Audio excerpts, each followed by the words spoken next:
Good afternoon, everyone, and thank you for joining us. I'm Christina Fox, the CEO of Tech Alliance. And as the Regional Innovation Center for Southwestern Ontario, Tech Alliance is committed to people who have big hopes, big dreams, and see really big opportunities. We are the place for dreamers, innovators, and world-changing ideas. And at Tech Alliance, we're focused on building a globally competitive innovation economy that enables entrepreneurship, spurs accelerated growth, attracts ambitious talent, and new companies. Before we get started, let me share a few key points. Everyone is muted on today's Fireside Chat, and because we know that we have a strong viewership of our Fireside Chats on YouTube afterwards, this one will also be recorded and available to be shared. So feel free to add any questions that you might have for our guests today in the Q&A feature at the bottom of your screen. And of course, if you'd like to keep up with everything there is to know about Southwestern Ontario's innovation economy, sign up for our weekly newsletter. One drops actually this afternoon. That link will be popped into the chat bar for you to click through and register. So please join me in welcoming two very determined and driven entrepreneurs, the founders of Hyr Work and Hyr Live, Erika Moses and Josh Karam. This dynamic team dreamed up and created Hyr Work, a mobile-based platform that connects merchants with skilled and experienced gig workers to fill hourly paid shifts operating in 25 cities in North America. Then in the spring of 2020, seeing the effects of the pandemic on those same industries, they created Hyr Live, offering affordable access to high quality food and beverage classes through connected in-home experiences. It's rather incredible. With ingenuity and incredible amounts of grit and commitment, they were twice able to go from concept to company, and today we will hear how. I'm sure they're going to talk a little bit more about their newest venture as well. So I've been fortunate to have known Erika for the last couple of decades, but for those of you who are not familiar with Erika and Josh, I'll share a little bit more about this power couple. So Erika Moses is a creative innovator, and she's the co-founder and COO of Hyr Live and Hyr Work. Prior to becoming an entrepreneur, Erika had an extensive career in public and private sectors. She was a public affairs executive with multinational corporate brands, including McDonald's, GlaxoSmithKline, and Coca-Cola. Erika also served multiple roles in government and on campaigns, and in this capacity, she acted as a political pundit for national TV, radio, and print. Erika has an honors degree in poli-sci from Western University and a postgraduate degree in public administration from the Business School at Humber College of Applied Arts and Technology. Welcome, Erika. Josh Karam is an accomplished entrepreneur, creator, and CEO of Hyr Work and Hyr Live, and Josh led Hyr Work from an idea to a multi-million-dollar business connecting merchants such as NLSE, Canadian Tire, with skilled and experienced gig workers to fill hourly paid shifts. Prior to Hyr, Josh was the founding director of Synchronize HR, a national full-service HR firm with specialty in communication and crisis management in the workplace. Prior to that, he held roles in HR with Marriott Hotels and Starwood Hotels and Resorts. So a seasoned communicator, Josh has hosted Toronto Speaks, Careers, and a live one-hour call-in show on Rogers Television, which focused on providing career advice. Josh holds an honors degree in human resource management from the University of Ottawa. Welcome, Josh. So we have a common belief between our board of directors, our staff, and entrepreneurs and residents, and the entire technology community that in pursuit of creating spaces where innovation thrives, we need to have a conversation like this with all of you. So for today's Fireside Chat, from idea to enterprise, we're lucky to have two rock stars, true rock stars, in the role of innovation. This pair have what it takes when it comes to spotting industry gaps, formulating great ideas, and tapping into the nonstop work ethic that's required to plow through the often rocky road of entrepreneurship. So lots to learn from their stories and experience, coming to you live on location at their newest venture. Here we go. So Erika and Josh, let's start with the story of Hyr Work and your idea turned enterprise. Where did you first get the idea for Hyr, and how did you identify the gap? I think the first idea actually came, from our backgrounds, and it was just, I was working as a lobbyist at McDonald's, and one of the biggest things that we were struggling with was labor reform and issues around staffing. And Josh's background is in human resources, and frankly, we were on a patio in Toronto having a beer on an afternoon, actually right before Westward Homecoming, and we were talking about two meetings that we had just come from, me on kind of that lobbying effort for McDonald's, and Josh from the Restaurant Association. And as we were talking about this, the server came up and said, "Hey guys, I'm really sorry. Patio wasn't supposed to be open today. We're fully understaffed. It's going to take me a long time to get to you, but promise I'll be right back." And kind of just from that moment, I looked at Josh and I'm like, wouldn't it be great if there was a way that they could connect with somebody right here, right now, kind of like you can with an Uber? And that was the initial nugget. Honestly, we had that idea. I went to Western Homecoming, and Josh worked on a business idea for 4 days. By the time I got back, he was like, "Hey, let's start a company." I love it. Yep, that's spot on. Anything more to add other than? I mean, that's the true story. I mean, that's not necessarily the story we tell across the globe, but that's the reality of it. Erika left me for 4 days, came back, and I had a 63-page deck ready to go. And I think just, in terms of identifying the gap, at that point, it was really just our belief that there was opportunity there. Then it quickly turned into talking with our potential customers, making sure that we weren't crazy people and that there was actually an opportunity, a business space here to fill. Yeah, I love it. So, and like my next question is really what in your careers prepared you to be where you are now as entrepreneurs? Just the fact that you both had the areas of specialty. There's a small pain point that you were experiencing as a customer, and you could quickly sort of pivot to think of a business idea. The fact that you put a 63-page deck together in 4 days, like that starts with the grit and the commitment. So why don't you talk a little bit about that, your journey to entrepreneurship, and what in your careers do you feel like actually prepared you to see that gap and say, okay, well, maybe we can do something about this. Let's start a company. So whoever wants to go first. Yeah, I'm probably to jump in. My answer might not be what you expect, but like literally next to nothing prepared me for entrepreneurship other than I don't want to do that for the rest of my life, which was working in corporate. I wanted to work for myself, and the opportunity to do it with Erika was just that much better. Entrepreneurship there is you give up your 40-hour a week job paying $100,000 a year to work 70 hours a week to make $60,000 a year. But you do it because of that tenacity and that drive to want to build something special.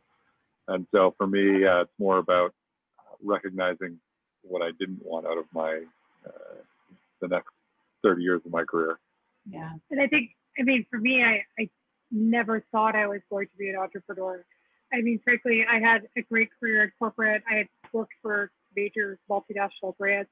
I thought that that's where my future was going to be. And I guess starting a business never really was on my roadmap until this idea came about and we saw this huge gap that could be filled.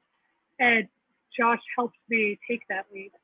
For the first 6 months of the company, Josh had taken the leap full on and had moved to New York where we actually based the company, whereas I was still working 4 days a week for McDonald's in Toronto, so kind of flying back and forth on weekends. But it took me a longer time to take that leap just because I was scared, frankly. But I'm really glad that I did because I can't see my life being any other way. I love the answer to the question, because I think those who are on today's Fireside Chat with us and those who will listen and watch afterwards, and for the companies that we work with, so many say my career didn't necessarily prepare me for entrepreneurship because there is so much fear and just striking out on your own. And I love that you've just been bold and transparent about it wasn't something that was part of your roadmap, but that looking back, you couldn't even imagine any other way. Or as you said, Josh, like I couldn't imagine doing this for another 30 years. And I think there's so much that's happened even through the pandemic that, every time we've seen sort of an economic decline, so 2000, 2008 to 2009, we saw a huge rise in small businesses starting because there was a lot of people that are saying like, I have to determine my own destiny. And I just don't know what's in front of me. And really the only thing I can control is what I decide. So, this was a decision that you guys jumped into and made the leap and really kept a bit of like one toe in the water, Erika, with the corporate as you figured out, can we make this work? And obviously it's working. I think it's an incredible model that you have and how disruptive it is. But I appreciate the fact that you just shared, like, I either couldn't see myself doing this for another 30 years, or I really need to see that it was going to work for me to really buy into it. So with that, maybe then, how has now becoming founder, so now that you're in business and you see the vast opportunity that's in front of you, how does that shape the way you actually spot and choose business opportunities? Because I know you're coming live from a new venture that you've undertaken, and then you've basically made a shift from Hyr Work to Hyr Live during pandemic. How do you know now how to see it and to actually go for it? Well, I mean, I think once you kind of take the leap into entrepreneurship, it's really tough to not jump at the next opportunity, if that makes sense, right? I mean, with Hyr Work, it took me a while to get there. With Hyr Live, it was actually a gap that we were seeing. Well, I mean, there was two things, to be honest. It was the beginning of the pandemic. We also saw our business drop by a significant amount, just because we do cater to retail and hospitality. And so we were looking for an opportunity for our customers to actually do something different, which is how Hyr Live was born. It was seeing bartenders, mixologists, even chefs going on Instagram and doing kind of their own chef thing during the beginning of the pandemic, and how could we help them monetize that? So that's how we saw that opportunity, I would say. But I think most people in that situation would probably say, "Oh, it's a great idea," but never actually act. Whereas for Josh and I, already having founded one company, it only took us a couple of weeks, I think, to actually start into this new business as well. So it makes it easier the second time around. I think that's also why a lot of venture capitalists will tell you, if you've done one venture, that they're more likely to fund you in your second venture. Yeah. And that venture capitalists will often fund the founder, not necessarily the idea, because they see what they're prepared to put into it, and they either see business acumen or that tenacity, or the ability to pivot really quickly and spot the opportunity and go for it. I wonder if it would be valuable to chat even a little bit about Hyr Work and what it actually does. So the idea of the gig economy, what's inspired you a little bit about those for whom participate in the platform, where the growth has happened, and then how that even shifted with Hyr Live and some of those same principles. I didn't really give you an opportunity at the top of the call to talk about Hyr Work. So if you want to take a few minutes and even talk about the technology and what actually happens and how it's used by your customers. Yeah, happy to do so. Happy to give a high level overview.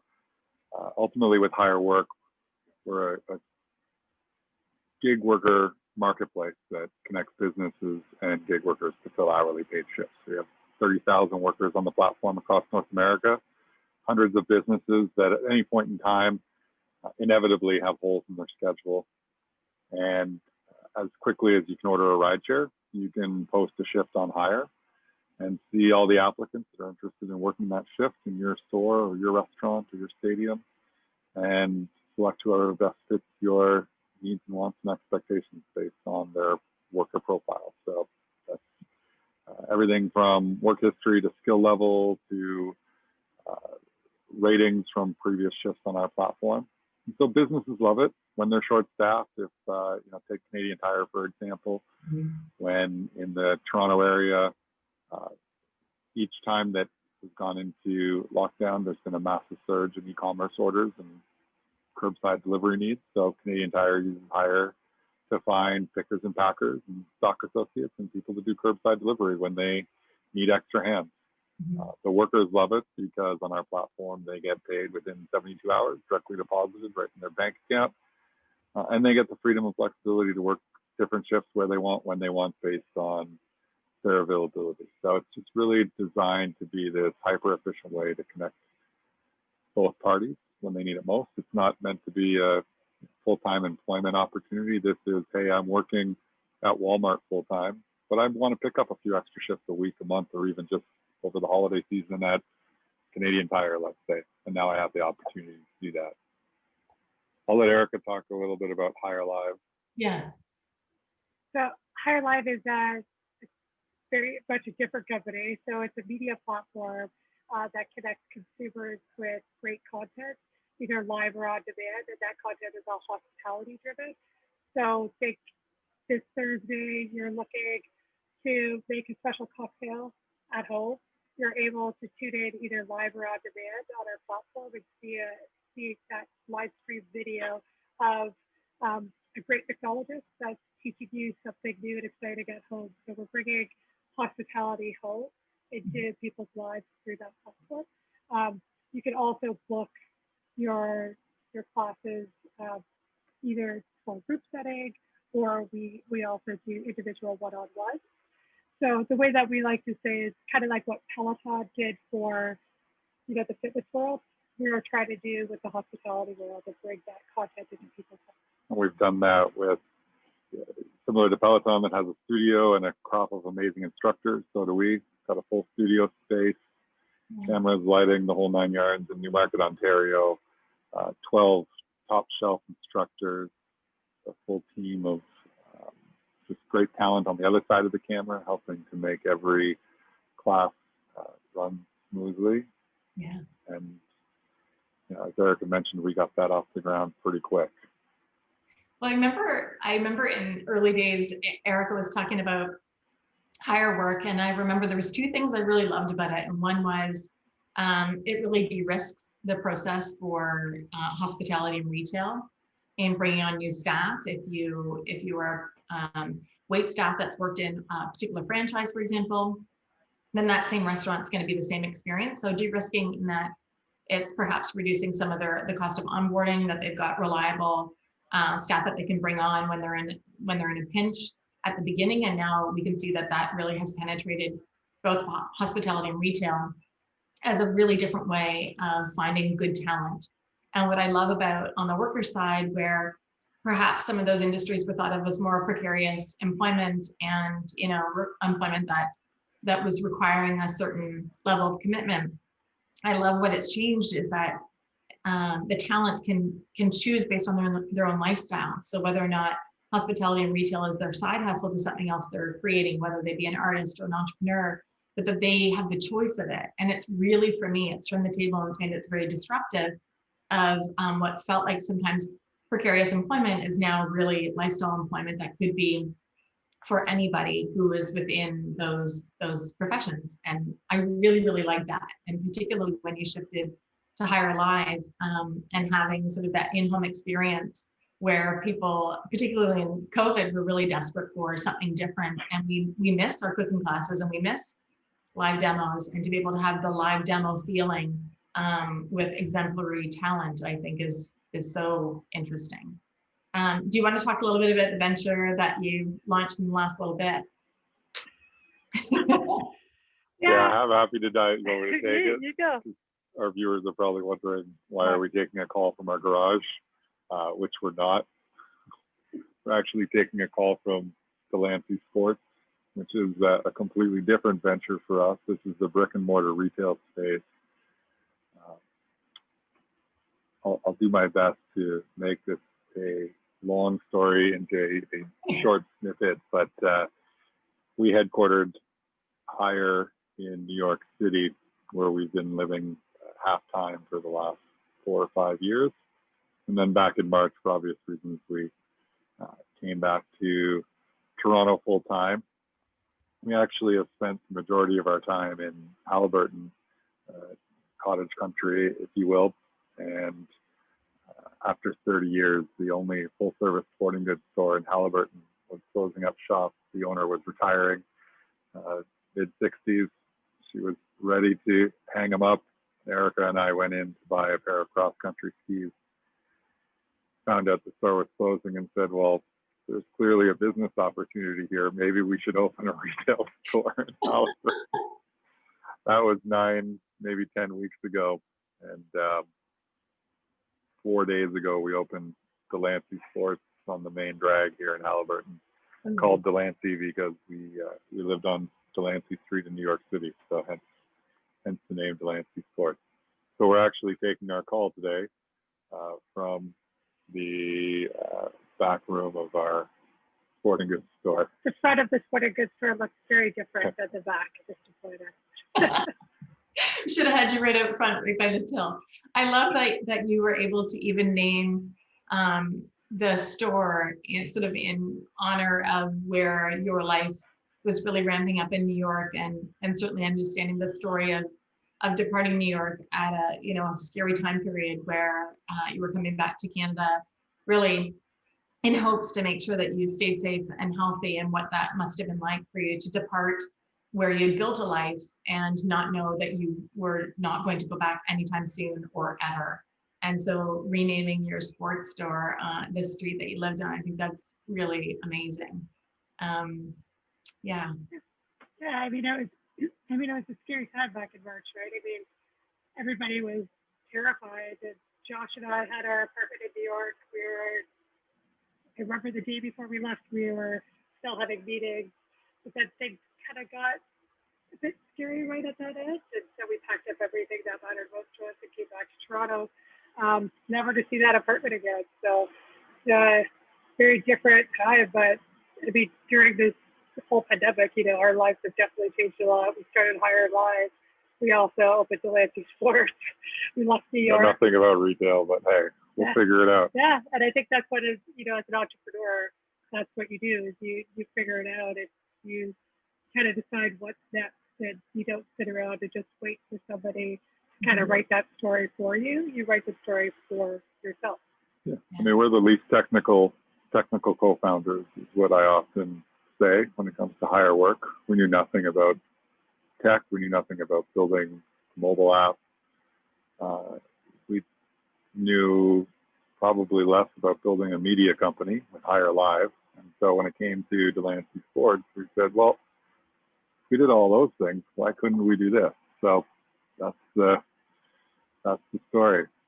Go in for a set of skis and you come out with a business. That's literally what happened. Actually, yeah. That's awesome. And the woman who sold us the skis is now our manager here at Delancey Sports.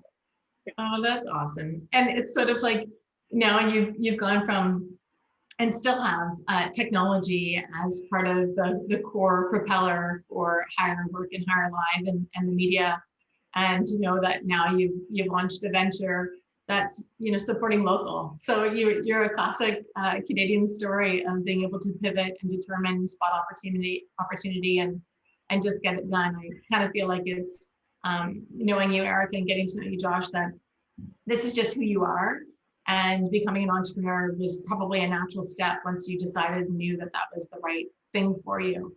But speaking a little bit about tech, because I know certainly we have lots of founders that come and work with our advisory team, our venture growth team at Tech Alliance, and they often have like a really wicked idea, or they've started the bones of the business, but the idea relies on technology, and they aren't sort of technology professionals, or they don't lead with technology as their skill set. So in thinking of just the technology sector, and being champions of disruption by virtue of your business models, how can you those sectors where you have seen technology as a catalyst for growth and change? Are there other experiences where you've seen that disruption based on technology making some changes that have been inspiration to you, or you've thought, okay, well, we'll never do that because we've just seen where that's gone wrong? Are there any stories that you can share in that way, that technology has been the disruptor for the good or bad, or was a lesson for you in your own business practice? I mean, I think if I look at who I kind of admire in the technology sector, and a founder who now everybody knows, but go and read the story about the founder of Peloton. I mean, this is a founder who, for over 8 years, he was told by major venture capitalists all over North America that he had an idea that was never going to take off, an idea that people were never going to actually adapt to, and that it was too complicated of a business because it was both a technology company and it was a hardware software company. Mm-hmm. And so, I mean, if you listen to the podcast, How I Built This, with him, he actually talks about the fact that he took money from people that he never should have taken money from, that, you know, the business was really tough. And frankly, that's what a technology company is. Mm-hmm. It's tough, right? I mean, it might look like a fairy tale, but Peloton was not an overnight success. It took him almost a decade to get to where he is today. And this is now a company that's obviously valued at billions of dollars. It definitely took a different turn during the pandemic in terms of how important it is to people's day-to-day lives. And I think, you have to be able to take those risks, be able to put everything on the line for something that you believe in. I mean, we've had times during our business where the same things happen, right? I mean, I've told a story a couple of years ago about how our bank account went down to like all of our bank accounts, not just our business bank account. Every single day was down to 8 cents. 8 cents. And we had 8 cents for more than 4 days. And we were in New York and could barely eat. This is after raising $1.3 million, by the way. Right. And I think, I think that's where you kind of have to be prepared to know, but that, I don't know, I know I went a little bit off track there because you're asking about, technology and founders I admire, but yeah, I mean, entrepreneurship is not an easy go, right? And it's a very difficult thing, and it's a difficult choice for people to make. Well, I think you make a very good point about if you raised 1.3, many founders will bootstrap to success, and many will enter into agreements with VCs. And there is something that you either learn by the experience, or you learn from advisors that, especially as first-time founders, when you're entering into an agreement with VC, what does that mean? The respect of the exchange, and how much do you expect them to be involved in your business and the operations, or is it really more of a silent partnership? And what does the equity look like? And how poor might you actually get, even when you just raised as much as you did? And the scariness, and that you have to have a bit of a thick skin to be able to manage through those experiences. So even with that, like totally off track of maybe where we were going with this, but how then did you recover? Did you have a strong advisory board? Did you have people that you could sort of like, they were the bat phone where you could call and say, wow, this is like, here's something that's happening to us, and we just need like a real like bit of advice. Did you surround yourself with people that you could call confidentially, or that they were sort of on the bat phone of a phone a friend? And then how was that? And if indeed you had a good advisory network, how has that supported you? And what advice can you offer in building that out for those who are either still figuring that out, or looking to expand, or looking to switch up? So a couple of questions. One, how do we get through that? How do we recover? And two, how do you build out a strong network? On the first, it's really based on not what you're about to do, but what you've done, in our opinion. And that is, the only way to recover from something like that is on the backbone of credibility. So having a group around you that has seen what you've done and believes that if they continue to support you, you can get through to the other side. And second to that is also, you have to believe it yourself. So you have to be comfortable to pack your chute, go up in the plane, and jump out, and know that that chute's going to open, and have that trust, and know that, like, listen, when we say our bank account got down to 8 cents, it got down to 8 cents. Every bank account, every credit card, we had 8 cents to our name. We didn't even have money to buy a flight to get back to Toronto if we needed to. But we knew that we believed that our chute was going to open. Mm-hmm. And so, but that has to be an educated belief. There's a lot of misguided beliefs out there, and that's why people go belly up. They have bad ideas, bad teams, bad execution, poor execution. And so, being able to lean on your previous investors to help bridge you from one round of funding to the next, because you did what you said you were going to do, you exceeded expectations, you underpromised and overdelivered, is key. In terms of building out your network, it's quite wild how many people that you don't realize could be a phone a friend, pull the audience, 50-50 type advisor or supporter for your business or your idea. One thing that we often highlight is the way to discover those people is often to talk about your business. So many people on this call, I'm sure, are afraid to talk about their idea. Yeah. If you don't talk about your idea, nobody's going to know. You're never going to find out if it's a good idea. There's so many ideas. Everybody's got ideas. All of them. There's very few people that actually execute on them, and then even fewer that actually execute flawlessly. So don't be afraid to talk within your network, to share what it is that you're conceiving, what you're thinking of doing. Nobody's going to come along and steal it. Yeah. They're just not. And then when you do that, you begin to discover who in your network might actually be able to support you. You begin to get introductions, and that's how you build out that initial, that base layer of the pyramid, the people that are going to help your business and help you get to success. And generally people want to help. So the more you talk about your business, you kind of have to leave ego at the door and be excited and demonstrate the kind of growth that you're having. And for the most part, people want to help others who are doing well, or help others who are struggling with a period in their venture growth. And I find that the more often founders talk about what they're doing, people will say, oh, hey, I've got a contact that I can connect you with, just because people are naturally interested in business and entrepreneurs. They want to hear your story. And often people want to be like, I can make that connection for you. And I think that's a good lesson, that whether you have formal advisory board or formal, sort of a network that's advising either on the strategic or operational components of the work that you do, but that you can call on other people. And quite frankly, it's just a very different environment for entrepreneurs that do talk with people about what they've got on the go, because they will generally find that people want to make a connection to help you either get into an adjacent market or be connected to somebody who already knows how to do either, whether it's raising funds or considering a merger or expanding their talent within their team. Continuing to finesse the technology that powers the company. So I love that you've raised that there's some sort of formal things that have happened, and that there's also just a network of when you're speaking about your business and you have that kind of excitement, that you'll naturally have people they're supporting. So I'm going to switch gears here a bit then. So before going all in on Hyr Work, what kind of hesitations did you have about taking the leap? Like Josh, you talked about putting the business plan together in sort of 4 days.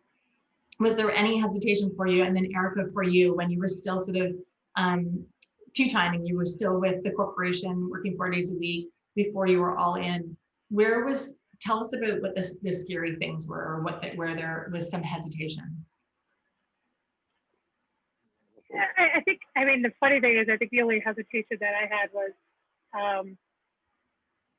figuring out, how do I live off of being an entrepreneur, right? Like, where's my paycheck going to come from? How am I going to pay for food, right? I think that was the scariest thing for me, was figuring out that, how do you not have a paycheck every couple of weeks, right? But other than that, frankly, I know it sounds strange because I was such a corporate person before, but I really strongly believed in the idea, and that made it a lot easier for me. Was that I strongly believed in the idea. I believed that the market was there, and I thought we had the right team to actually build it out and execute it. Mm-hmm. Awesome. I had no hesitation. No. I had none. My only hesitation was around not doing it, because I'd spent the rest of my life thinking, why didn't we do that? That's just the truth of the matter. I had no idea how we were going to do it, but we sold our home. We pulled the equity out of there to bootstrap for the first year. Yeah.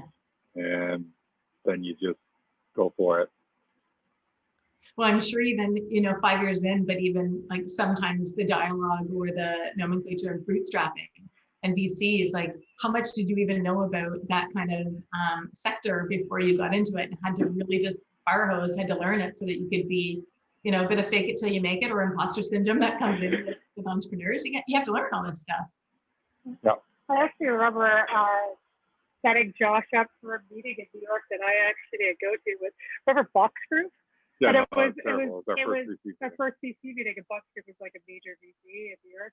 But I remember I just started researching venture capital firms in New York City, and just cold outreach, emailed people and said, this is what we're doing. Do you want to meet with us? Like, before we had a line of code, before we had we had an idea, and we were walking into VC meetings, but we went pretty quick. That's probably not the way to get your first check, but was a good way for us to start to know what the VC community was, the tech community was, meeting people. Yeah, I knew. I spearheaded fundraising, and I knew absolutely next to nothing about raising capital. When we were raising money on a convertible note, I was having conversations with VCs about it. And then I would go home and search what a convertible note was and how it all worked, because I did not know. Yeah.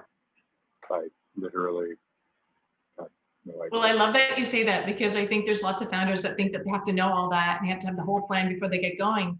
And we often say, you'll learn this as you go, because you're going to have safety nets, you're going to have people. And that's some of the work that we do at Tech Alliance of like, you don't have to know this, we know this, we'll guide you through it, we'll get you there. But not everybody has an organization to go to like Tech Alliance, or you don't know that you need an organization like Tech Alliance, so you just go out on your own and you figure it out. And if you can't figure that stuff out, then maybe you ought not to be in the business of having business. So you just keep moving forward, having the conversations that you need to know. Perhaps you don't have choices when it comes to investment, but you figure it out. And things like this fireside chat is to, from idea to enterprise, what are we imparting on others that they might not know? And I love the fact that you're like, and I went home and searched up what was a convertible note, because how would you know otherwise? And then even switching gears to when you launched Hyr Live, did you have any hesitation about that? I mean, you could see that there was some of the pipeline drying up in the sector that you were in, and you very quickly shifted to a media company under the same brand. Were there any different hesitations in launching that venture? There were, in that because it was under the same corporate umbrella and we're already a venture-backed company, it was really a matter of, when we started Hyr Work, we made the call, right? We dove in. When it comes to using capital in the bank to build off a second product line, I don't know if it's hesitation so much as we needed to sync up with our lead investors and get their blessing. And that was a different experience for us, for sure. I think the other hesitation is probably just a logical one, which was, we were at the front end of a global pandemic, and everybody was saying, conserve your cash. And we said, no, let's build out a media company. Let's go all in on that. So,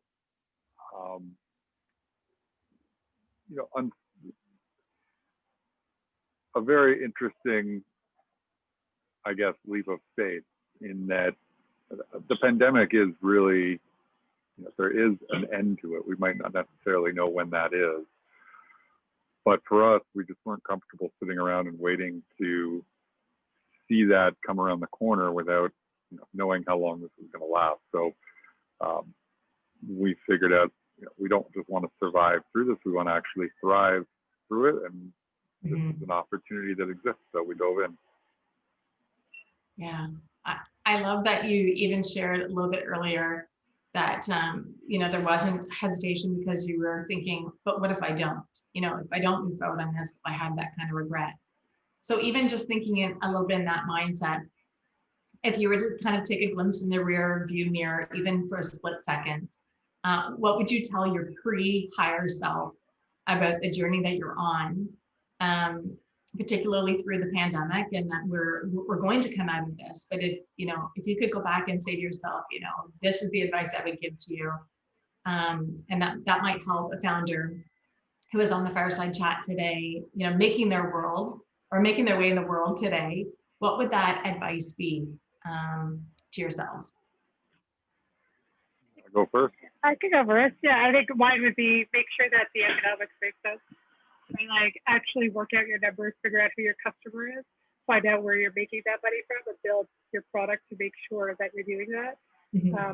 Because you could lose sight completely on that really important piece, which is you have to make money, and you have to be able to make money, good money, from customers. And if you don't know what those economics are, nobody else is going to. Yeah, if you can't monetize the idea, then what are you doing it for? Yeah. My sort of comments would be a little different, in that they're more personal than professional. This is the hardest thing you're ever going to do in your life, hands down. So get yourself in order. Make sure you got a good, healthy lifestyle routine, whether that's how you eat, how you sleep, how you work out, who you surround yourself with personally. think of the scariest thing that you've ever done, the hardest thing you've ever done, and ask yourself if you're willing to do that week in and week out. And if you are, then go for it. But you're going to need a good lifestyle to bring it to success. And doing this as life partners. I mean, that's a dynamic that's very different when you're co-founding a company with somebody else, when you're co-founding a company with your life partner and you're making a run at it and you're having success. How interesting that is for you. I think of co-founders that I know that are partners, and the dynamic can be a little bit different than when you're working with, co-founding a company with your best friend or somebody else that knows how to do this business. Can you talk a little bit about that experience for you? I mean, I think I called you a power couple from the get-go, and you both have this all-in mindset, but share with us a little bit about what that's been like. I mean, we've had a couple experiences where people have questioned it about us being partners in life and partners in business. I mean, I remember being told by a VC one time that somebody has to be the balloon and somebody has to be the basket, and neither of both of you guys are balloons.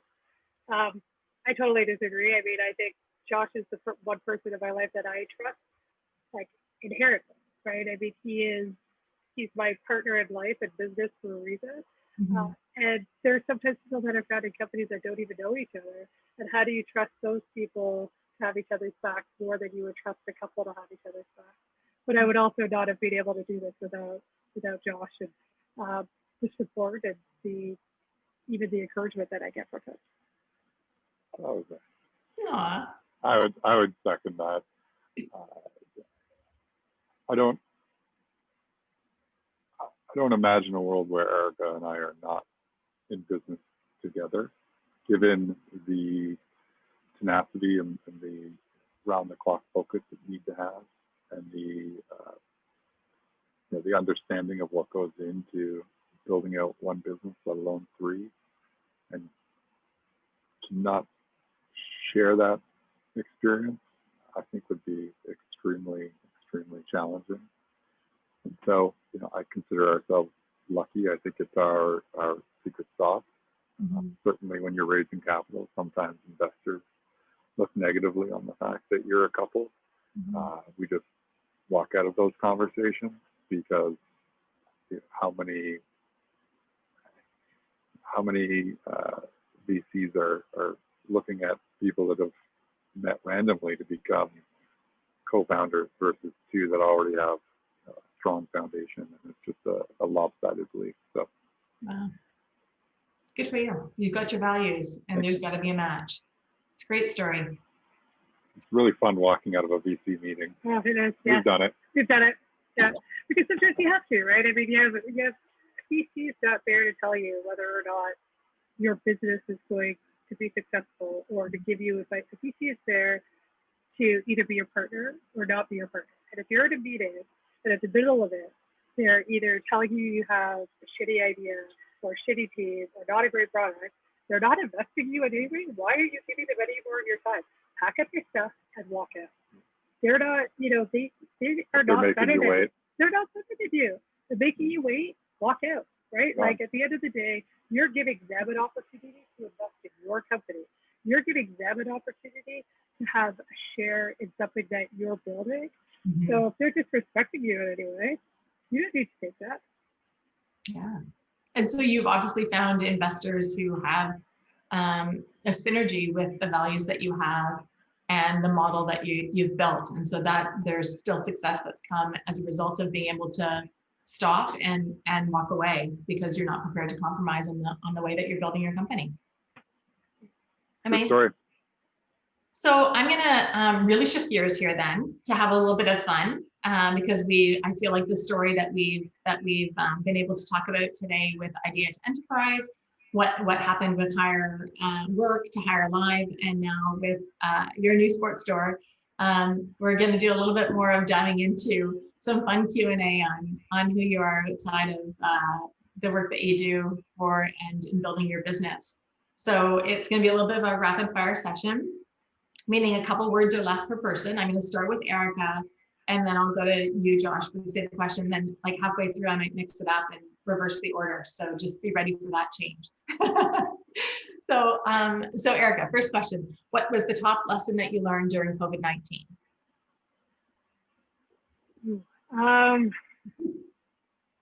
That, oh, I'm trying to think, top lesson. Don't look at me, it's your question. But I like to spend a really enormous amount of time with Josh. Okay, Josh, now you. Oh, I'm just gonna get the same question. You bet.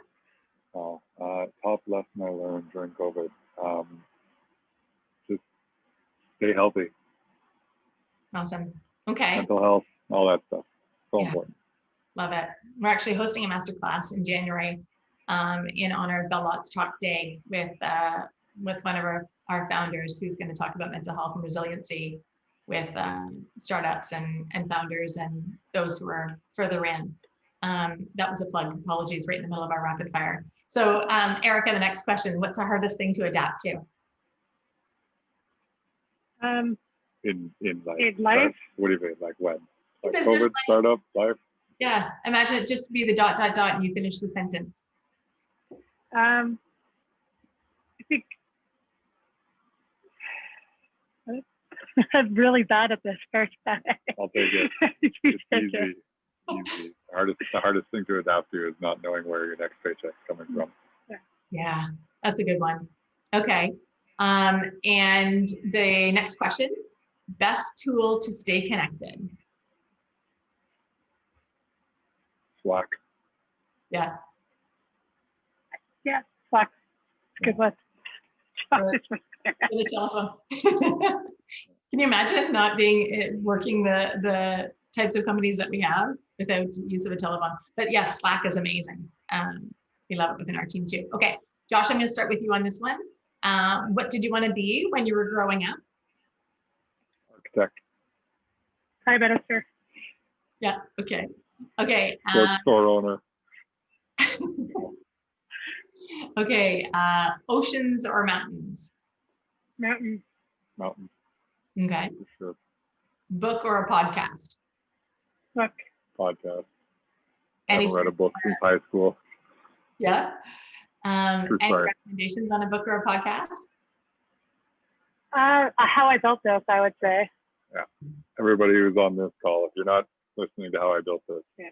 you're doing something wrong. And from a book, you should definitely read the Nike founders book that came out I think 2 years ago. It's incredible. Shoe Dog. Amazing. Okay. And then in wrapping up our fireside chat today, final words of advice to those on the call and those who will listen. If you are going to regret it, you should build it. It's December 15th. If you have an idea and you're not doing something on it by January 1st, then don't get on the next call. You're just do it. Start. Go now. Don't wait any longer. Don't wait till you're ready. Don't wait till it's ready. Just do something. Incorporate a business, build a website, start a feedback survey, talk to a potential customer, just make it happen before the end of the year. Amazing. Okay, well, this was a lot of fun. I certainly enjoyed myself today. Thank you to both of you for a little window into what makes you guys tick, how you think, what fills up your cup, your interest in moving fast and no hesitation. I think it's inspiring and very real. So I wanted to thank you both for spending this hour with us from the back room with your employees there too, and how privileged we are that you were open and willing to share your successes and the pretty and not so pretty moments, particularly as you were sort of fleeing the lifestyle that you had built in New York and rebuilding a lifestyle in the Halliburtons. It sounds really incredible, although I know both of you know it's never as pretty as it looks, and there's always hard hustle that goes in behind everything that you do with intention. And I appreciate that you shared your startup journey and talked about the fact that it's just never a straight path, and even with the global pandemic, it changes that for so many others. Almost honest and open conversations like these are really crucial for others. No matter what the stage is of their journey, there's always an opportunity to continue iterating and learning and being open to possibility. So thank you for sharing your insights and your thought leadership in this space. And that really truly concludes our fireside chat for today. and for 2020. This is our last Fireside Chat of 2020, and I can't think of a better way to close out this wild year with a couple of founders who have done some really wild things, quite frankly, with the two of you. So much gratitude, Erika and Josh. Thank you again. It's been really, Pleasure. yeah. Thanks, Christina. Thanks so much. Bye, everybody. Bye, everybody. Stay safe, stay well.